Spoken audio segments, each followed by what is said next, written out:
Well, hello, welcome. Good afternoon. I'm Todd Sears, and I'm the founder of Out Leadership. I want to welcome you to our fourth in a series of Leadership Lounge with Todd. I apologize for the delay, as apparently happens to pretty much every platform, because we've tried them all. We're having some technical difficulties getting Peter on, despite going through a whole piece yesterday. But I wanted to go ahead and get started, and I'm going to go ahead and start with a couple of our thank yous and some overviews and some updates, and I'll do a bit of an intro for Peter, and then hopefully by the time I've gone through those key pieces, he will be on.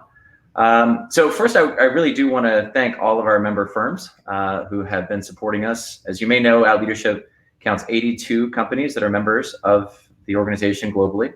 And we are in our 10th year, which is really exciting. It's an auspicious year to have 10th anniversary, but I think it's exciting, especially given the relaunch and the pivot that we've done to actually shift so much of our content and our focus to online and digital. As you'll see from these leadership series, I believe this is the 11th podcast that we've done between the Leadership Lounge, the This Week in Leadership, and the Equality Imperatives, as well as launching 3 new pieces of research that you'll be hearing more about in the coming weeks. One focused on our emerging talent, one focused on LGBT board leadership, and a global piece on LGBT leaders and allies that we're going to be previewing in a few weeks and launching in June. So stay tuned for all of those. If you didn't see it, we launched our global mentoring platform through 10,000 Coffees and expanded it. So we were able to actually now offer that to all of our members. There you go. There he is. Todd, I am illiterate when it comes to technology, which is embarrassing since I help run a technology company. Had I gone down further on the page, Kelly would not be slitting her wrists as we sit here. So I take full and total responsibility for screwing up and extend my apologies at the outset. I will never do it again.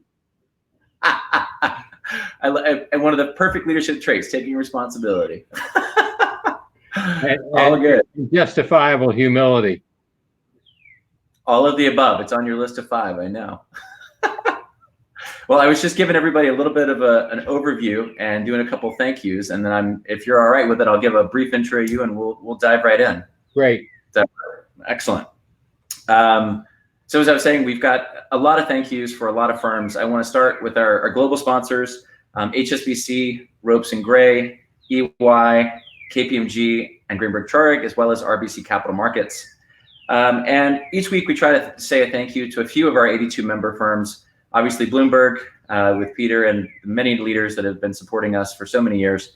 American Express, Baker McKinsey, Capital One, Citigroup, which was one of our founding 6 firms. Goldman Sachs, another one of our founding 6 firms. Hogan Lovells, Merrick, Mizuho, Moody's, Nomura, PwC, KPMG, Schroders, where I actually started my career, and Thomson Reuters, and our newest firm, Publicis Sapient. We're really excited to have you guys on board, and thrilled to be expanding our membership in the middle of this crisis. So I want to give a brief intro of Peter, and then we're just going to dive right in because I want to really get into have him tell more about his background and his leadership. But as I have told the team, I'm probably the most excited to talk to Peter of anybody that we've chatted with thus far or will chat with. I had the honor and privilege of meeting him 8 years ago when we started getting involved with Bloomberg Without Leadership. He's an amazing leader. He's been in business leadership for 5 decades. And I had the privilege of actually having him speak at one of our summits 7 years ago, and we'll talk about that. But he started at Citibank and moved through several different firms, including DLJ, which, Peter, I realized that the time you were at DLJ was when I was actually applying to work at DLJ. I had a super Saturday at DLJ, and I didn't get the job. So that's something we should circle back on at some point. I take no responsibility. Well played, yes. And then he was actually at Credit Suisse, and where I was as well, although we didn't overlap. And then he came to be on the board of Bloomberg in 1996 and became chairman CEO in 2001. So what I'd love to start with, Peter, is looking back. I want to go through a couple chunks of leadership learnings and your background. And what I'd love to focus on is how you came to sort of distill the leadership learnings that you have. So you've already talked about humility, which I know we want to talk about because that's one of the things that you very much focus on, and the different pieces that make you the leader that you are. And I want to start with the interconnection that you have with humans. And I want to give a quick example of something I've observed in meeting with you over these years. There are two things that I think struck me from a Bloomberg visit, multiple Bloomberg visits. One, at least 3 times you've gone out to the elevator bank. First of all, you always greet me in the waiting room personally. You walk me back to your office, and then you always walk me to the elevator bank after our meetings, which I don't know very many chairman and CEOs who do that. That's absolutely even playing field, humility, et cetera. But then you take time with the elevator banks and you thank people for coming to work. Thanks for coming to Bloomberg. Thanks for coming to Bloomberg. How's your day? How are you? And I don't know if you even remember me noting that, but that has stuck with me. And I just want to start with that because I think the interconnection and the vulnerability that you have as a leader and the lack of pretension given your massive accolades is huge. So I want to start with that. How did you come to have this idea of humility and leadership?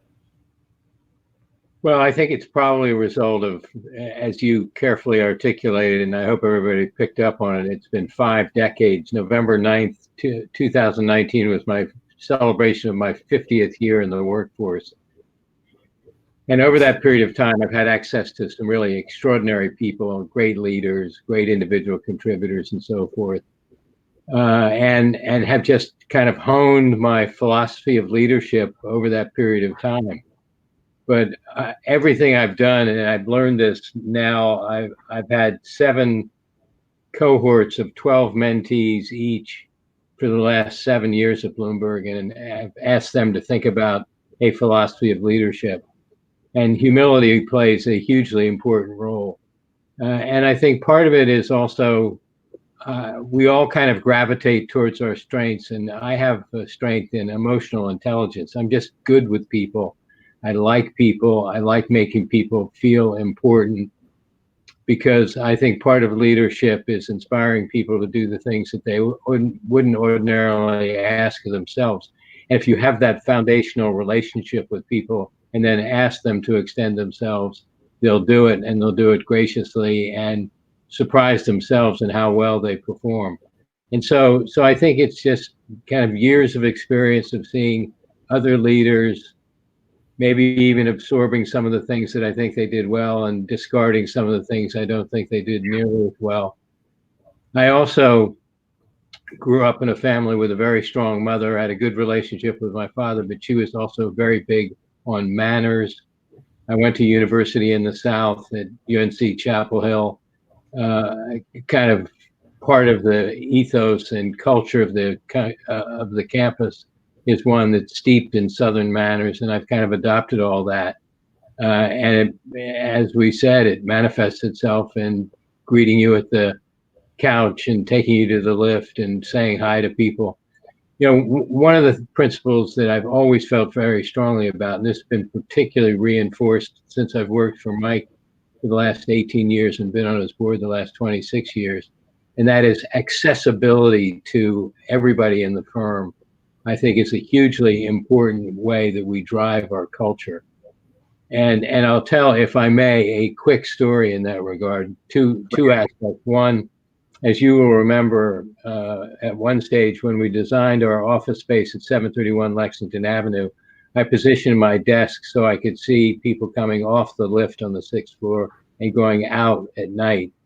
And it wasn't because I wanted to see and kind of check on when they were coming to work. It was because I wanted them to see that I was at my desk, and if they wanted to come and talk about anything, they had complete accessibility to be able to do that. But my story, which exemplifies the firm, is very cute. 3 years ago, let's say, I don't remember exactly, I was down seeing Mike sits on the 5th floor, I sit on the 6th floor. I was down seeing him on something, came up, and it was in the afternoon, and I stopped for my afternoon goldfish pretzel fix. And as I stood in line to fill my little container, there was about a 12-year-old young girl standing there about to do the same thing. And I looked at her and said, "Are you here for an interview?" And she obviously blushed and got very self-conscious and went and stood behind her mother and father. And it turned out that her father worked for Bloomberg News in Princeton, New Jersey. And she had submitted a proposal to the principal of her school to start a school newspaper. And she was in New York to meet with some Bloomberg journalists to learn more about journalism and what she should think about from a content point of view in the newspaper. And I was obviously dutifully impressed. And I said, you know, this is something that Mike would like to hear about. And the father and husband kind of looked at me like I was crazy. And the last thing in the world he was going to do was take his wife and daughter down to meet Mike.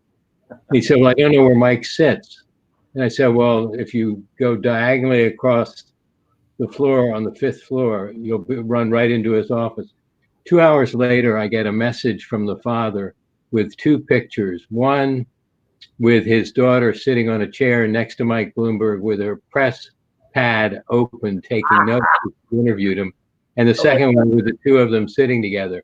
And the only reason I raise it is because that little story of human kindness and accessibility is something that I believe very strongly we do as a company, and it's a very important part of our culture, that accessibility issue, and treating people with dignity and doing the right thing and all the other things that you're well aware of because you've been around us for almost a decade. So Peter, I want to key on a couple of things you said though. So one, how do you manage that accessibility, right? Because if you've got thousands and thousands of employees and clients and you're on a jet all the time, which we should talk about as well, sort of how that works. But also I'm curious, going back, where did you start to see that in action? You mentioned that you'd seen some leaders that have been great, some not. Let's focus on the great ones. Are there any examples of some leaders that sort of helped shape that thinking for you? You know, like all of us, I've had events in my 50-year career that have resulted in very strong and important relationships. The guy that hired me in 1969 at Citibank, at Chapel Hill, I was a straight C student. I was an athlete and led some things on campus, but I was not academically precocious at all. But he saw something that clearly I certainly didn't acknowledge, and I got that opportunity to work at Citibank. I developed relationship with a couple of key guys at DLJ in the early 1970s, which resulted in me going to work. I worked for a guy at DLJ by the name of Tony James, who was the president and chief operating officer of Blackstone for a long time with Steve Schwarzman, and really built Blackstone. Hugely influential in my life. My father-in-law, who was a senior partner at Goldman Sachs, was very influential. My relationship with Mike Bloomberg has been very impactful, both from a personal friendship point of view, and then when he asked me to go on the board and asked me to play a leadership role at the company when he was elected mayor. And we've continued, and I now work side by side with him now that he's back as our chief executive officer. Each one of them have had kind of an impact in forming how I think about myself as a leader and how I think leaders should present themselves to others. And the good news, it's worked, and I've enjoyed every minute of it. It's been an amazing run. I continue to consider myself the luckiest person I know, but it's largely because of a handful of relationships that have really molded me as an individual and as a leader, and enabled me to do the things that I've been able to do. So I want to key on you talked about Chapel Hill, and as a Dookie, that's, it's hard for me to talk about great things with Chapel Hill, but I'll do my best. I found a fun video of you from 2007 giving a talk at Chapel Hill, and you talked about relationships, and you talked about, there were 5 key things that you talked about in terms of how you look at leadership and relationships, and humility was one of them, and we've talked about that. But you talked about vulnerability, which I thought was really interesting. You also talked about how you have to be present and accessible, which I thought was so really important and clearly something that you live out. But you talked about candor and honesty as well. And I was thinking about all of those pieces in today's world and today's environment, and taking the politicalness out of it or anything that's, sort of related even to the crisis. I think it's very rare that you see a chairman who is easily accessible, who has humility, who does all of the pieces that you talk about, candor, authenticity, et cetera. I think too often people at a C-suite level kind of feel like they need to be in rarefied air, and they kind of create distance. How do you sort of see that navigating? I mean, I'm so interested in so the leaders that helped you get to that are great. and that's helpful. But how do you sort of operationalize that? So for people who may want to take these leadership lessons and do more with them, what advice would you give in that way? Well, I think fundamentally, we all learn in different ways, and we all experience things in different ways. And I am much different in my 70s than I was in my 60s, than I was in my 50s, than I was in my 40s. And I think we're all on a continuum of maturity that starts early in our careers, when we have different views of the role that we play within the institutions and the relationships that we have with people. And it evolves as we experience things, both positive and negative experiences over time. We believe strongly in our company, and Mike really kind of sets the standard, the highest of standards for all of us. But we believe very strongly in doing the right thing. And I'll give you, I mean, I was just reading something before getting on this chat with you. We just circulated to the press the fact that we are going to pay, we meaning Bloomberg LP, is going to pay all of its vendors around the world in 3 days. These are people who we normally pay between 30 and 45 days. And in many cases, these are small companies where we have vendor relationships in different geographic locations around the world. And because of what's happened with COVID-19, they're in kind of a life or death situation. Yeah. To the extent we can do the right thing and help them by accelerating access to cash so they can pay their payables and meet their payroll and do all the other things they need to do to stay in business. It's just kind of part of how we think about our interaction with our partners and others in the world. And that basic philosophy of doing the right thing is something that permeates everything that we do. From a personal point of view, doing the right thing and being kind of honest and candid about different issues is a lot easier to remember that you've told the truth when you're almost 75 years old than not. So it becomes a little bit of an expedient of age to make sure that I continue to do that. So, but you talked about aging and leadership. So take me back to Peter Grauer at 25. How would you compare and contrast a 25-year-old you and your approach to leadership or work or business to you today? Well, I think it's perfectly clear to say that I have exceeded my wildest expectations. I'm different. I'm older. I assume I'm mellower. I'm not as good a shape physically as I was at age 25, but it's been just a remarkable journey. And there've been spots along the way.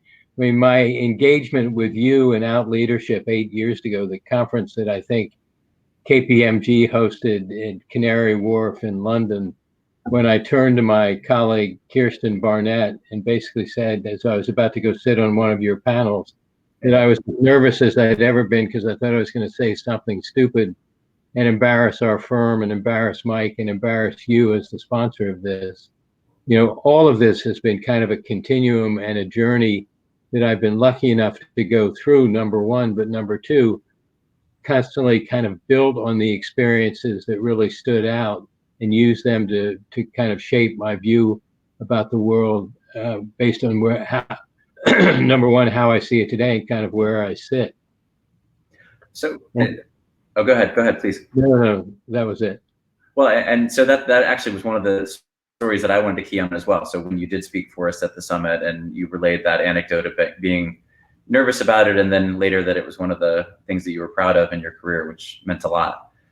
I'd love to talk about that, right? So the era of Wall Street that you grew up in, diversity and inclusion was not forefront in people's minds in the 60s, 70s, 80s, potentially. And yet you are, by all definitions, a huge champion of diversity, of LGBT inclusion in particular. And I want to talk about that in a sec. You mentioned your mentees. You have so many mentees of diverse backgrounds, and I want to talk about that as well. And I chatted with Erica Brown yesterday, who I'm sure is on today. She's still one of your biggest fans, and Amin, even though he's in Asia, still values all of the the mentorship. Talk me through the diversity piece and the LGBT ally piece. What shifted, or maybe it never shifted? What formed your thinking around inclusion as a leadership value over the last 50 years? And then let's talk about how you became an LGBT ally. Well, kind of from a foundational point of view, as I reflect back on it, and I'm sure there's no kind of clear moment when the light went on and I said, this is something that I need to really play a more active leadership role in. And you have heard me talk about this before, so I apologize that I'm repeating what you've heard, but hopefully others will find it somewhat interesting. My mother played a huge role in my life. I mean, my mother and father were together for 66 years. They had a very good marriage, so I had a good relationship with my dad.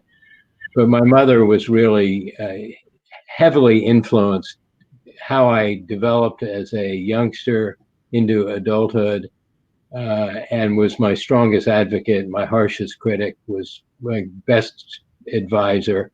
And so that was kind of a foundational aspect.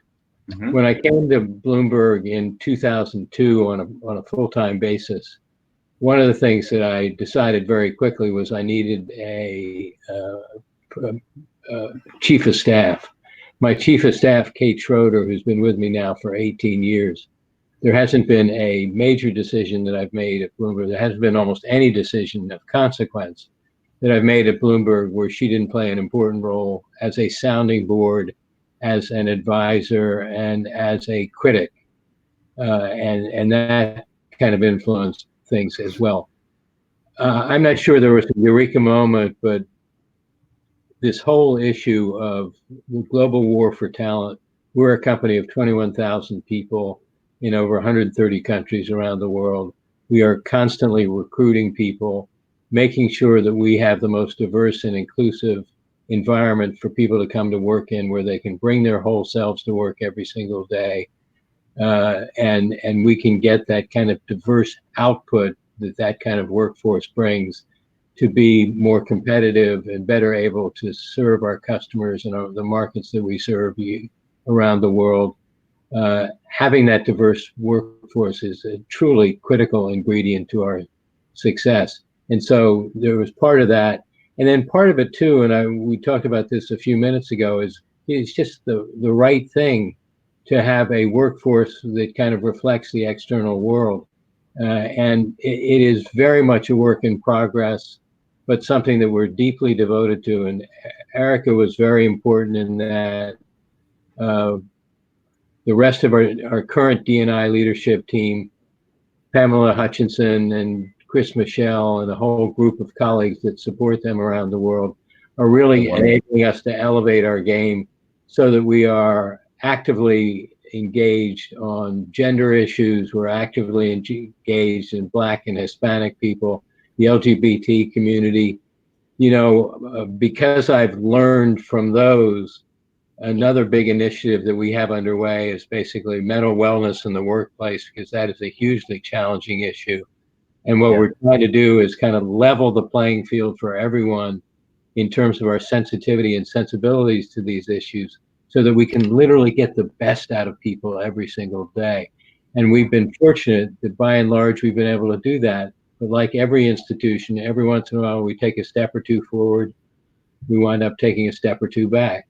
But it is as I'm proud of saying frequently, it's a race without a finish line, and it demands the attention of leadership. And it starts with Mike and the rest of our management committee and permeates up and down through the organization. But we are a derivative of Wall Street, and so that gives us both advantage and disadvantage as it relates to our workforce. And in many instances, it just means we have to work harder at it and be more persistent to make sure that we get the ultimate outcomes that we want, which is the best people coming to work every day who feel fully empowered in the environment in which they operate in, and can bring their whole selves to work regardless. You mentioned my mentee program. I've had 7 cohorts of 12 mentees each, 6 men, 6 women, people of color, people of different sexual orientation, people of different geographic locations, all high performer, high potential, and in many instances at inflection points in their career. And this is a message from our leadership team that they are incredibly important to the future of our company, that we care deeply about how they grow and take on additional responsibility and make contributions to the firm. And I'm going to take the requisite amount of time to show them that that investment is critically important in our relationship of reaching out towards them. So I want to come back to the mentees because I want to discuss a little bit about what you look for and what you ask for. But while we're still on the diversity topic, we've had a couple of questions on the sidebar that I can incorporate, including one from our buddy Paul Wood, who used to be a Bloomberg leader, Sure. and I think City, who says that he appreciates all the championing you've done and that you've been an inspiration to him. Let's talk a little bit about the LGBT piece. How would you describe your journey to becoming an LGBT ally, right? That doesn't just sort of, as you said, happen overnight or an inflection point. Are there specific things that were helpful to you as you sort of understood the challenges for LGBT folks? And specifically, having you as an advocate many years ago was a big deal. That was a risk. It's a risk for Bloomberg or any organization, especially the ones that are advocating outside the US, but even in the US, to take the risk of being champions invisible. Can you talk about both of those things? How did you become an ally, and how did Bloomberg take that risk? Well, back to kind of doing the right thing. First of all, I think it was the right thing. Talent comes in so many different packages, and sexual orientation just happens to be one of them. Gender has to be one, color and ethnicity has to be one, mental challenges has to be one. I mean, they're all make up this extraordinary mosaic of 21,000 people that we have that come to work every single day. And so I think it's really trying to get the best people to come to a place like Bloomberg every day and feel as though they can do the best job possible without any negative issues whatsoever. And so I think that's part of it, just making sure we continue to be as competitive as possible and getting the best people we possibly can. Mm-hmm. The second thing is these kind of eureka moments have come to me in different ways. That conference that you were kind enough to ask me to participate in 8 years ago really, I think, changed my view, made me realize that, and I certainly I've never considered myself prejudiced, but it made me more relaxed with the issue. And I think in the context of that, we are at our best when we're relaxed in ourselves. And I learned an immense amount from your leadership and the advisory group that you pulled together to help out leadership, and the way in which you went about shining a spotlight on this extraordinary group of talented individuals who just happen to be a little bit different in their thinking about things than some of the rest of us. Are you still there?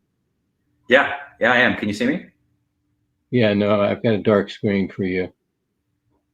Yeah, I think hang on. The live stream's just going in and out. It should pop back in. But I can still hear and see you. Good. And so it was an illuminating moment. A similar one for me was in December of 2018. I was in London and giving a keynote speech for something called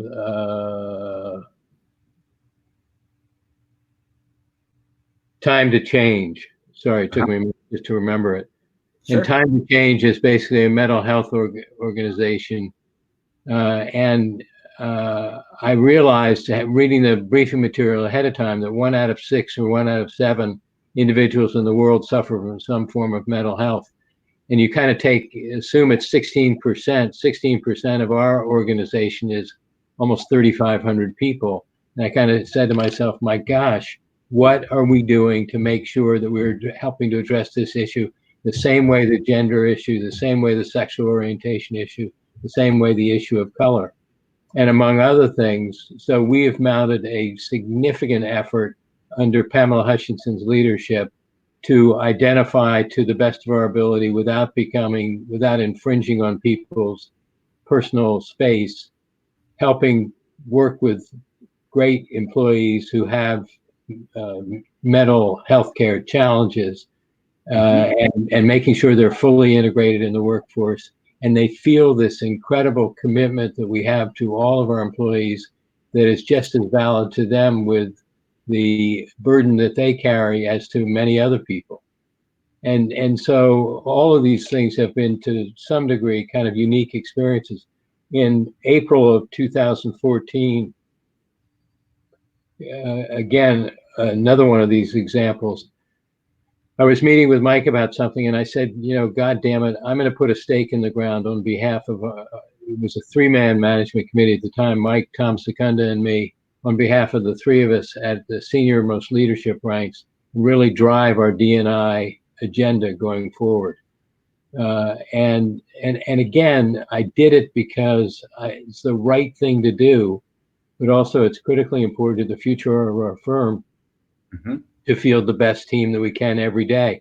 And the best team is composed with people who have diverse backgrounds and diverse perspectives on common issues, and that enables us to do our best. So it's practical in application. So Peter, how do you operationalize that through an organization, right? Leadership, obviously, it starts at the top, and you said it sort of pings back and forth with you and Mike, et cetera. But organizations have huge challenges getting that to go through an organization, right? A lot of middle management can be a problem, or the permafrost, some organizations call it. But it doesn't seem like that's been an issue at Bloomberg. How would you? No, it's been an issue with us like it has been with others. And persistence and leadership play a hugely important role in the process. Data plays an important role in the process. So we have dramatically improved our ability to access information on the profiles of our employees around the world within the requisite legal constraints, which tend to exist in some of the countries in which we operate. So having access to the data and being able to track data over an extended period of time, and the improvement of performance as exhibited by that data. Each of our senior business leaders basically does a diversity and inclusion strategy kind of in parallel to their business planning exercise. Pamela and I and a small team of people review that with them, challenge them on the issues. We have a 6-month update process that we go through to see how they're doing. They've set targets. They focus on recruiting, retention, development, and kind of an all other category that we asked them to do. We asked each one of them to come up with new ideas that they try to further enhance their performance opposite D&I targets that we set for them. So there are lots of mechanisms that we have to be able to do it. And then we have this kind of broader approach that we take at the firm level of being an active external participant in some of these key public policy issues around D&I. So there are multiple ways that we do it. But persistence and kind of part of my responsibility is to be a pretty real pain in the ass to people. And I call them out if they're not doing well. I have a tendency not to get angry with people, but to look them in the eye and say, I'm really disappointed with how you handled this. And they get the message very clearly and very quickly and come back with an alternate plan almost immediately, reflecting better thoughtfulness and greater commitment to the ultimate objectives that we have. So I think leadership plays a very important role in this process. We've been very good at developing communities at Bloomberg. We have some 10 or 12,000 people that are part of affinity groups, all of which helps bring things to our attention, make sure that we're doing a better and better job. And again, under Pamela's leadership, because she's really driving this on a day-to-day basis, we're very in the weeds in a lot of it, and very macro in some of the other things where policy-related issues can play an important role in how people think about the challenges. Well, Pamela's been a great champion and a great person to work with. We've had the pleasure of working with her in London and having her speak. And she's really excellent. She is. Well, and the Be Proud group, which is your LGBT employee resource group, has been hugely active and has done great work in terms of the It Gets Better campaign and a lot of the other pieces. And we had the pleasure of having out women at Bloomberg this last fall with a number of your leaders. So it's it's a very engaged community, as you mentioned. I want to go back to the mentoring piece. So you've got these cohorts of mentors and mentees and sponsors as well. I count myself among your mentees, given your support of me and being on our board and out leadership. And one of the examples that I reference when I talk about you and how you helped me was when you reviewed my first strategic plan for out leadership. And again, you may not even remember this, but you called me from a plane going from Dubai to Pebble Beach and literally went through my entire strategic plan page by page and gave me feedback on each page of it, which was tremendous, massively helpful. I incorporated all of it.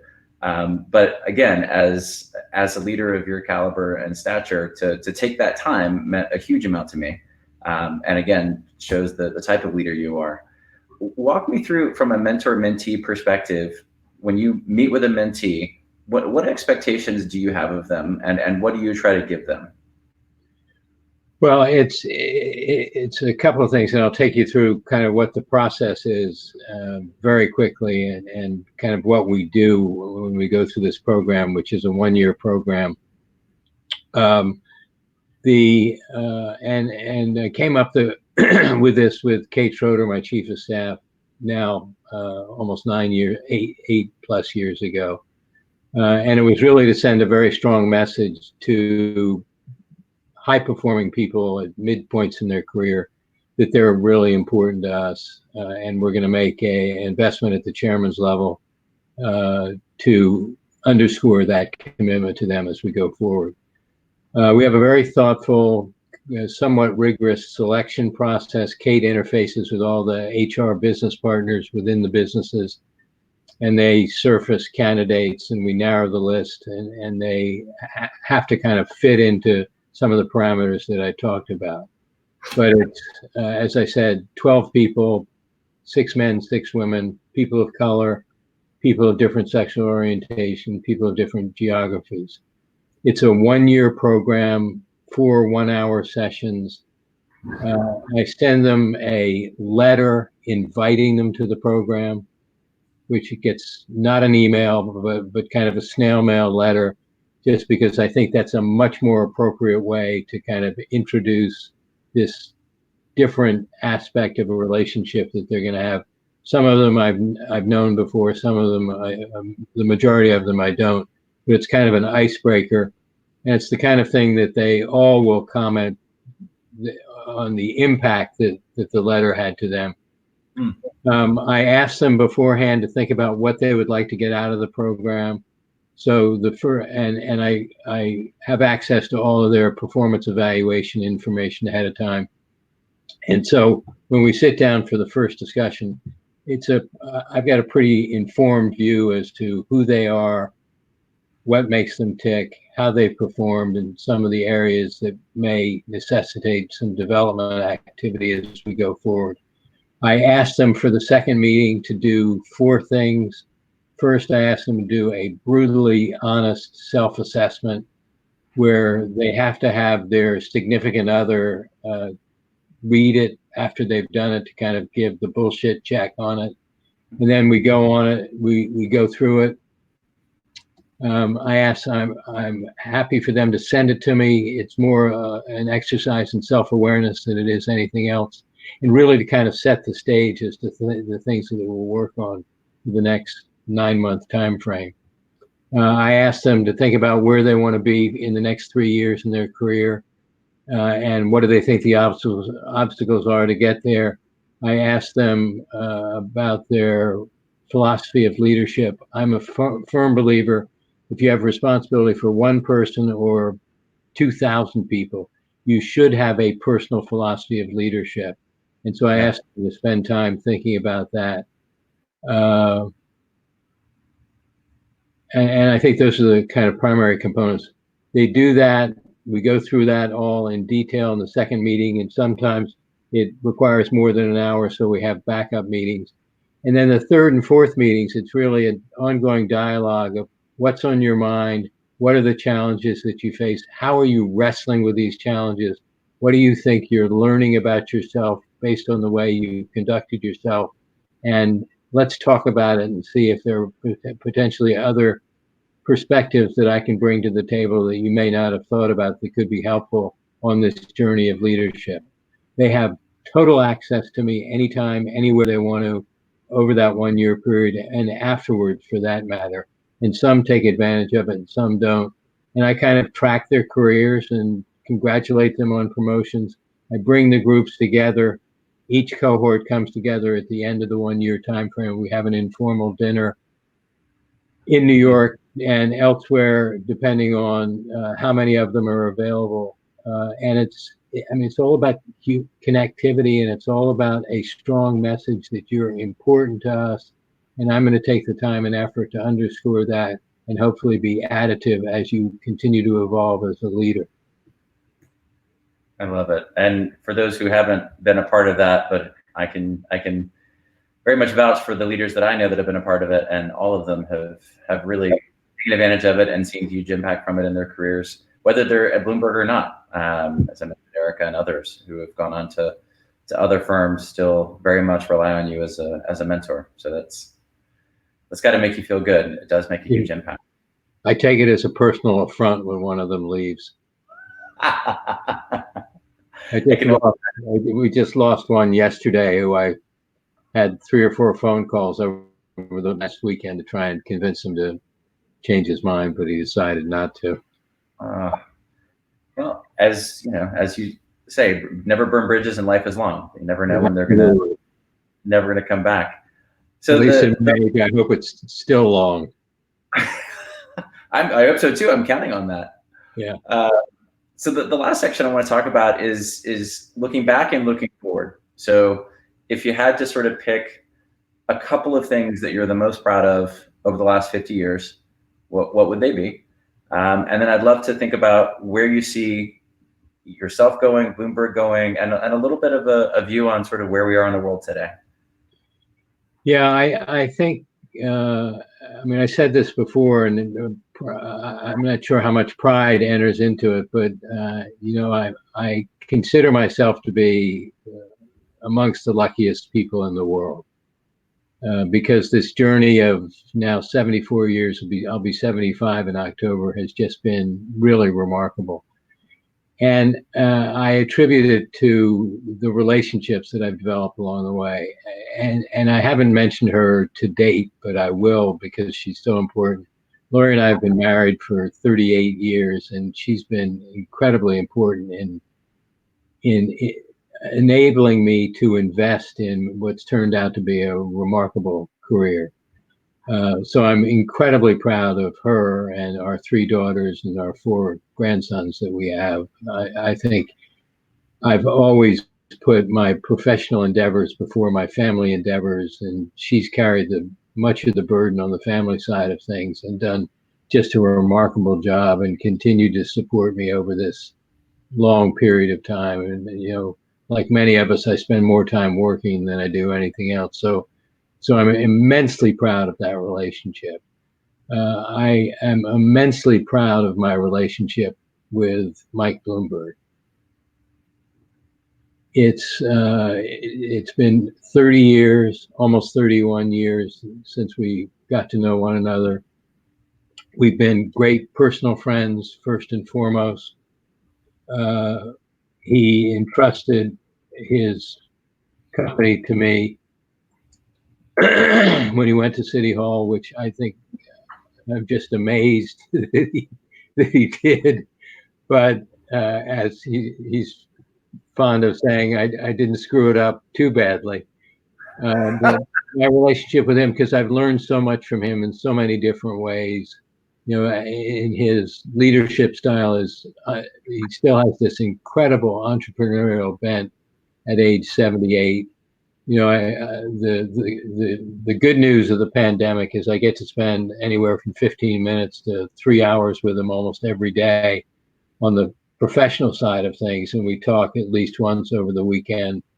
And he's illuminated my life in so many different ways. So I'm incredibly proud of that relationship. I mentioned my father-in-law before. I mentioned Tony James from Blackstone and from DLJ. And so those relationships have enabled me to do so many things more than I would have logically expected. They've also helped me become, in my own right, on a modest way, very philanthropic, and I get huge pleasure. Laura and I get huge pleasure out of supporting a handful of institutions where we can make a real impact. And I'm very proud of what we've been able to do in that regard. And so I've got a big smile on my face every day. And that list of philanthropic organizations and boards is hugely long. I think when you joined our board, you were on 22 other boards at the time. And I think the list has grown and shrunken, but it's an amazing list of organizations. The good news is the list has gotten a lot smaller just because as I've gotten older, I'm spending less and less time. I'm spending more time concentrated on fewer organizations so I can make a bigger impact. I think that's smart. So where do we go from here, Peter? What's your view for, we could talk economy, we could talk Bloomberg, we could talk, I don't really, politics maybe not so much, but in this current environment, I think that my personal philosophy is that there's a huge opportunity. I think that there is a lot of pent up demand that has been created the last couple of months. There are obviously huge challenges, but equally there are people that are investing in their businesses, investing in their thought capital, and this is sort of like a great pause. And I think there is an opportunity to use this as a springboard to more innovation. But what's your take? What do you think is happening and where are we going? Well, I would address it in a couple of different levels. From our point of view, from our company's point of view, this is a period where we shine in supporting our customers, particularly as they've evolved from a working on the trading floor environment to a work from home environment. And so Bloomberg is today as strong as it's ever been and as well positioned as it could be to take advantage of opportunities going forward. We have a strong balance sheet. We have lots of liquidity. We have a subscription-based business where 94% of our revenues are literally booked January 1st when we come in. Why did that slide? Can you see me still, Todd? I can, yeah. I'm not sure what just happened. It just flipped, but I can see and hear you. Okay. And so we continue to be opportunistic as we look at the future to help the financial community get through. Yeah, I can see you at the bottom of my screen. So weird. It's actually better. It's a bigger view of you. Oh, that's kind of scary from my perspective. But from a company point of view, we're doing just fine. We're investing for the future. We've got a wonderful shareholder in Mike who takes a very long-term perspective about stuff. And so that side of things is all very good. And I think the outlook, I say this every single year, the outlook for our business is better over the next 12 to 36 months than it's ever been before. And I think that true opportunity will come in perhaps slightly different way as our clients wrestle with how they go back to work and what does it mean from a remote and virtual work environment, and how do we continue to participate in that. I think from an economic point of view, we're in for a difficult period of time. I think and this is global in scope, and it's going to affect lots of people around the world. I think we're in for a long negative interest rate environment, which is going to put pressure on a number of our customers, both necessitating and resulting in consolidation. But I also think human spirit being what it is, we'll get through it. We'll be stronger as a result of it. We'll look different than I think we look today. But I think we're up to the challenge, and we'll get through it successfully. I couldn't agree more. I do think it will be a challenge, but I like the human spirit piece of it, especially because I think that is what will make the difference. Yeah, one of the things that amazes me, and you may react the same way, is we have, I mentioned this earlier on, we have 97% of our workforce working from home around the world. The level of intensity of the workday is so different than when we go into a normal office environment.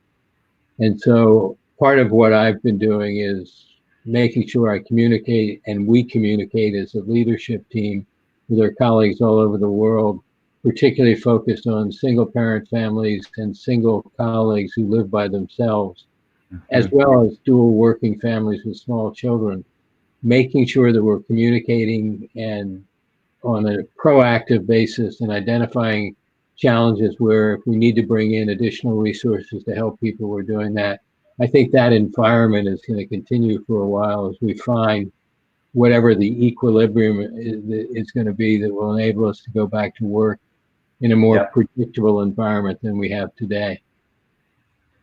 I agree, and I think that's something that people haven't thought of, that the lack of compartmentalization of your life, right? If you have kids who now are home and you have an elderly parent that you're now taking care of, and all of those things that you used to be able to at least somewhat keep out of the picture of your work life are now crammed in, and the intensity of the workday is significantly harder, I think. I completely agree. Yeah. Well, there are no boundaries. Right. That's exactly right. Well, Peter, we're at time, and I want to be respectful of your time, and I want to thank you for your support of me, for your support about leadership, for your support of the LGBT community, for your support of Bloomberg leaders, for your support of all the charitable organizations that you support, and most of all, just for being you. It's really an honor to call you a colleague, a mentor, a friend, and I really, really appreciate you spending some time with us today. I'm always very flattered by the opportunity. I love doing it. I think you've done a remarkable job at Out for so many people all over the world, and I know you'll continue to do that, and we look forward to doing some of it with you. Thank you for the opportunity. I appreciate it. Take care, Peter. We'll speak to you soon. Yeah, cheers. All righty, bye-bye.